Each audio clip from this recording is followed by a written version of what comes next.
grotte du champ de Macpéla, en face de Mamré, c'est-à-dire à Hébron, au pays de Canaan. Ainsi, le champ et sa grotte passèrent des Hittites à Abraham, comme lieu de sépulture. La grotte de Machpéla est mentionnée 3 autres fois dans la Torah. Ses fils, Isaac et Ismaël, enterrèrent Abraham, dans la grotte de Macpéla, dans le champ d'Éphron, fils de Tsoar, le Hittite. Enterrez-moi avec mes pères, dans la grotte du champ d'Éphron le Hittite, dans la grotte qui se trouve dans le champ de Macpéla, en face de Mamré, au pays de Canaan, le champ qu'Abraham a acheté à Éphron le Hittite pour y être enterré. Ses fils le transportèrent au pays de Canaan et l'enterrèrent dans la grotte du champ de Macpéla, le champ qu'Abraham avait acheté à Éphron le Hittite pour y être enterré, en face de Mamré.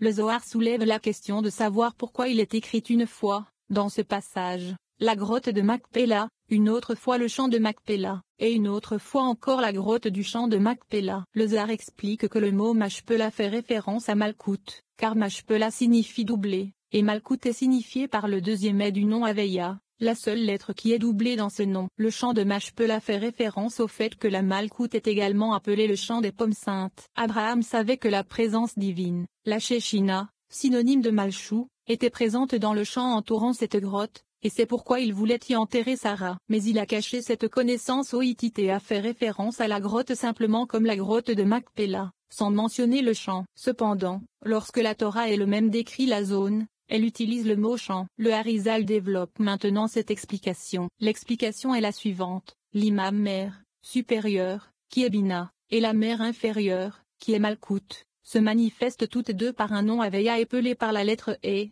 et dont la valeur numérique est 52. Le nom 52 s'écrit Iul Vav Daleh Vav 10 plus 6 plus 4 plus 5 plus 5 plus 6 plus 6 plus 5 plus 5 égale 52. Ce nom est en fait le nom Aveya doublé, car la valeur numérique des lettres utilisées pour l'épeler est de 26, tout comme la valeur numérique des simples 12 lettres racines. Iul Vav Daleh Vav 10 plus 5 plus 6 plus 5 égale 26.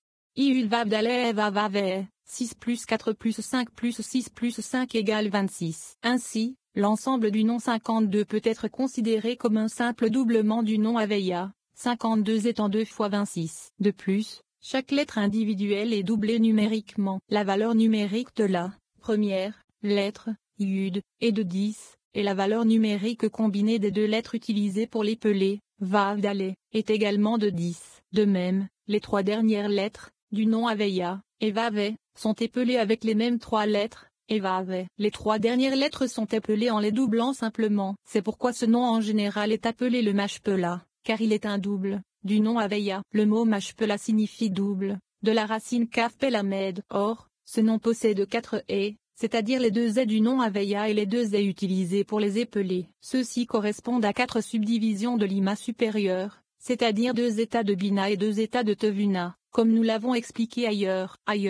Cependant, le Harizal explique que les 4 subdivisions de l'Ima sont les suivantes. Son Shema Binadat est appelé l'Ima suprême, son Zedjevuratifere est appelé la première Tevuna, son Etzaod Yezod est appelé la deuxième Tevuna, son Malkout est appelé la troisième Tevuna. D'après cela, il y a un état de Bina et 3 états de Tevuna. En général, la Tevuna est l'intellect appliqué par opposition à la Bina, qui est l'intellect abstrait. Il serait donc logique que Bina ne soit que la Shoma Bina Adat de Ima, c'est-à-dire l'intellect de l'intellect, tandis que les autres composantes de l'intellect seraient ses applications à l'émotion, au comportement et à l'expression. Ce sont les 4 parts-suffim à l'intérieur de Ima. Parfois, ils se rejoignent et sont inclus ensemble, et on les appelle alors l'Ima supérieure, qui les inclut tous en elle. Telle est la signification du nom de 52 de l'Ima supérieure, qui comprend les 4 subdivisions susmentionnées. Bava Batra 17a. De manière parallèle, la mère inférieure, Malkout, se subdivise en 4 subdivisions distinctes,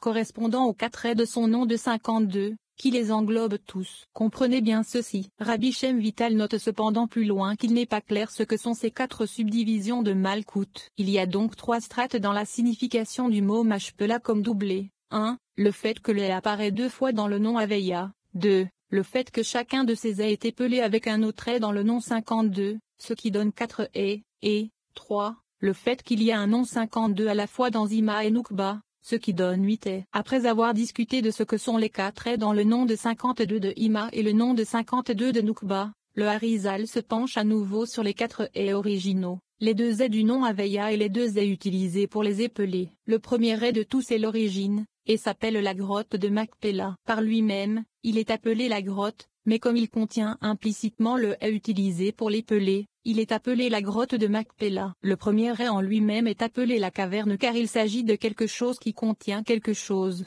Tout comme une caverne est un creux qui peut contenir autre chose. Lorsqu'il est considéré avec son contenu implicite, le est utilisé pour l'épeler, il est appelé la grotte de Machpelah, c'est-à-dire la grotte contenant son propre double. Le second est, c'est-à-dire l'épellation du premier, le est d'origine, est appelé Machpelah par lui-même. Comme il est écrit, ainsi le chant des fronts à Machpelah, car c'est le est doublé, comme nous l'avons dit. Dans ce verset, le mot Machpelah est utilisé par lui-même, sans décrire un champ ou une grotte. Le est doublé est simplement appelé le double, Machpelah. Le troisième est, le, est du nom Aveya, inférieur original, est appelé le champ de Machpelah. Le quatrième est, celui qui est utilisé pour épeler le est inférieur original, est appelé la grotte du champ de Machpelah. Le deuxième est du nom Aveya fait référence à Malkout, le Partsuf de Noukba. Cette séphira Partsuf est synonyme de la présence divine. La Shechina, qui est également connue comme le champ de Pomme Sainte, comme mentionné ci-dessus. L'imagerie du quatrième est, en tant que grotte, semble être l'inverse de l'imagerie de la grotte pour le premier est. Ici,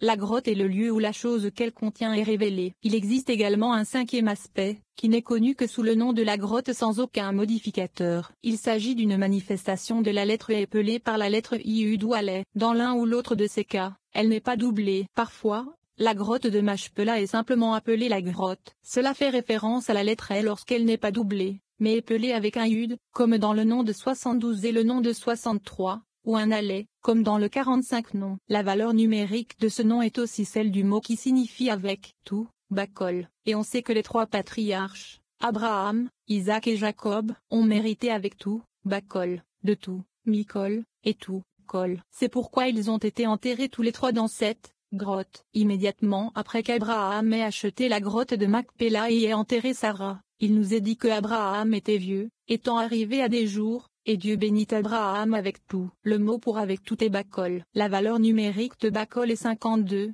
Baïkaf Lamed égale 2 plus 20 plus 30 égale 52. Le Talmud affirme que Dieu a donné aux patriarches un avant-goût du monde futur alors qu'ils étaient encore dans ce monde. Pour Abraham, le verset que nous venons de citer y fait allusion. Et Dieu a béni Abraham avec tout, Bakol. Pour Isaac, l'allusion se trouve dans l'épisode où Jacob a volé les bénédictions qu'il comptait accorder à Ésaü. Jacob a d'abord donné de la nourriture à Isaac et, à propos de cette nourriture, Jacob a dit plus tard à Ésaü, il me l'a apporté avant que tu arrives et j'en ai mangé de tout. Mikol, je l'ai béni et il restera béni. Les sages disent que par cela Isaac voulait dire qu'il y a goûté tous les goûts qu'il cherchait à goûter, c'est-à-dire que c'était une nourriture céleste, comme la manne. Lorsqu'Isaac a senti Jacob avant de manger sa nourriture, il a dit qu'il avait reconnu sur lui l'odeur du jardin d'Éden. Nous pouvons donc présumer que c'était le goût qu'il cherchait à goûter dans la nourriture, et qu'il a goûté, également. Pour Jacob, l'allusion se trouve dans l'épisode de sa rencontre avec Ésaü après son retour de chez Laban. Jacob a préparé un cadeau pour Ésaü, mais ce dernier a tenté de le refuser. Jacob persiste cependant et dit, « Prends ma bénédiction,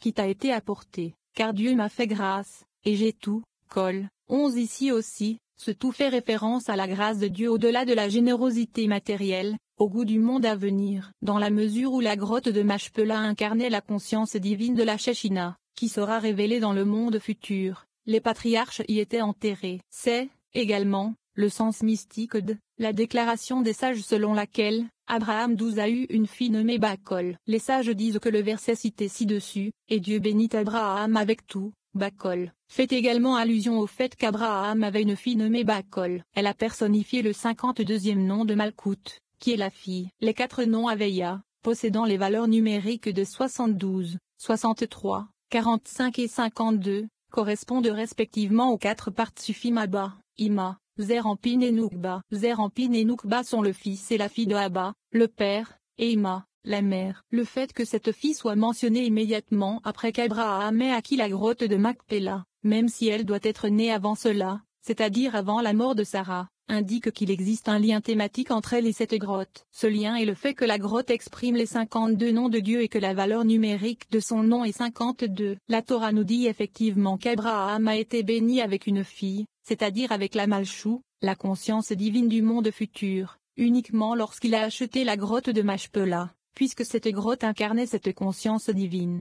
Bava Batra 16b. C'est ainsi que le maître, c'est-à-dire le Harizal, a expliqué ce verset, en disant que la valeur numérique de Bakol est la même que le nom 52, épelé avec la lettre E. Ce nom est appelé la fille d'Abraham, notre père. Moi, Rabbi Shem Vital, l'enregistreur de ces enseignements, voudrais ajouter, l'explication des 4 subdivisions de la Malchoute mentionnée ci-dessus n'est pas claire pour moi pour le moment. Il se pourrait que, les partsufim de Léa et Rachel correspondent au thé supérieur et inférieur, du nom Aveya Dima, qui, dans le cas de la Malkout, est un nom de famille. Correspondent à leur tour Abina et Tevuna. Chacun d'entre eux a sa propre Malchou, qui sont 2 autres ais dans l'épellation des premiers ais. Comme nous l'avons vu précédemment, Léa a pour origine la Malchou de Bina, tandis que Rachel a pour origine la Malchou de Tevuna. Léa est associée à la pensée, que nous utilisons davantage pour penser à l'intellect abstrait, tandis que Rachel est associée à la parole, que nous utilisons davantage pour parler de l'intellect appliqué. Ou bien,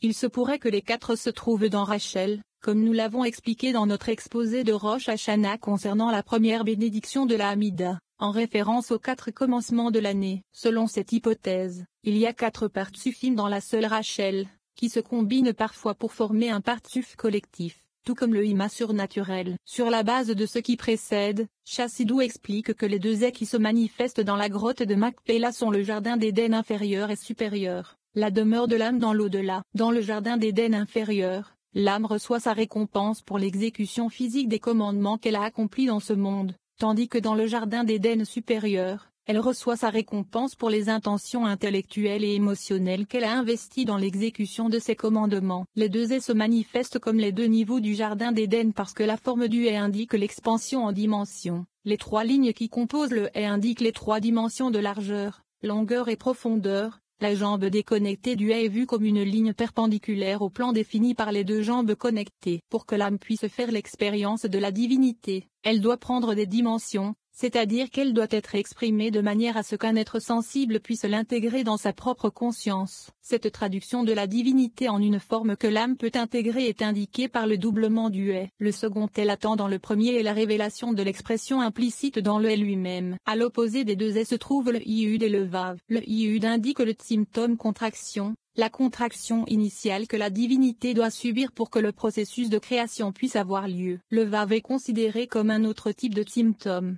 un yud qui a été prolongé vers le bas comme une ligne droite. Ces symptumim ne sont pas un étouffement de la conscience divine par des dimensions, le iud et le vav ne sont pas épelés par la lettre E. Le iud est épelé avec un vav, qui indique un symptôme supplémentaire, plus un dalet, qui se rapproche d'un nez, et qui en est la source, mais qui n'a toujours pas le véritable relief de 3 dimensions. Le vav est épelé par un autre vav, ce qui indique un symptôme supplémentaire. Dans le futur ultime, lorsque l'âme reviendra de sa demeure temporaire dans l'au-delà et sera ressuscitée dans le monde physique rectifié, elle n'aura plus besoin de faire l'expérience d'une telle conscience divine traitée, c'est-à-dire qu'il ne sera plus nécessaire d'épeler le nom Aveya. Les ais du nom seront capables de faire l'expérience directe du yud et du vav, et en fait le vav ne sera pas nécessaire. À l'avenir, le nom d'Aveya sera épelé yud et yudé, ce qui indique que la pensée et la parole seront capables d'exprimer la conscience divine dans sa forme la plus complète. C'est ce à quoi fait allusion le verset. Ce jour-là, Dieu,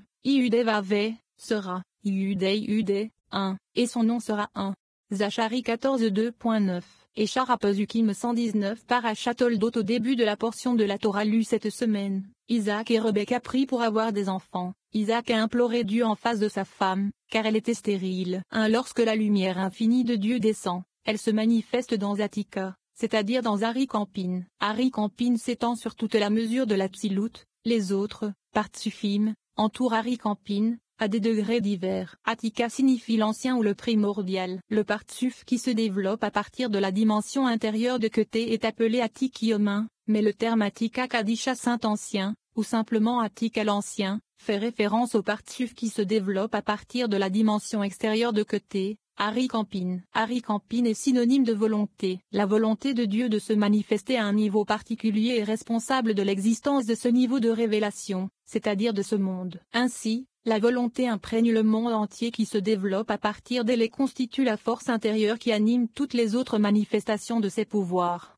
c'est-à-dire les partsufim, À ce niveau, il s'ensuit que lorsque cette lumière veut s'étendre dans Beria, on s'imaginerait qu'elle sortirait